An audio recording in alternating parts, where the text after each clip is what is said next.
Tonight, a new monument honors victims of the worst tornado in our area's history. You're looking at archive footage of the Ruskin Heights tornado in South Kansas City. It claimed 44 lives, left more than 500 hurt on May 20th, 1957. A local masonry company rebuilt the former memorial after a driver demolished part of the monument last year. Fox 4's Reagan Porter takes us to 111th and Blue Ridge Boulevard. It's near Ruskin High School. She's been talking with the owner of a small business who made a big donation. The limestone is in here near 111th and Blue Ridge Boulevard. All that's needed now, the lettering and plaques to remember the victims of the Ruskin Heights tornado. We tried to replicate the best we could with it, but we kind of added a little bit more. Evan Smith is the owner of Casey Stone. When his team saw our story on Fox 4 News, they decided to rebuild the memorial for free. It just feels good to give back to the community. We've got the manpower to do it.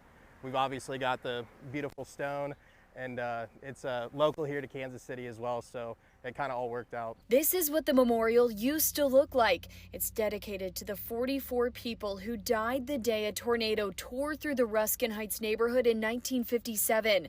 Last September, police said a teen crashed their car into the brick memorial. Literally destroyed it. I had 3 estimates to get it repaired, and it could not be repaired. Beth Berger with the Ruskin Heights Homes Association says they had no choice but to rebuild. Other crews told her it would cost anywhere from $22,000 to $40,000. She says the Homes Association didn't have that kind of money. They were at a stalemate until Casey Stone of Belton stepped in to help, donating their time and materials. To have a stranger reach out and say, you know, we want to help you. It was just a profound, moment for me that I could hardly believe. Evan says they've received an outpouring of positive feedback. Yep, my father got a handwritten letter. Berger says the next steps include working with the sign company in July on lettering and possibly new plaques. She also says thanks to a generous donor and tornado survivor Mike Smith, there will be a new plaque citing history. Smith previously told Fox 4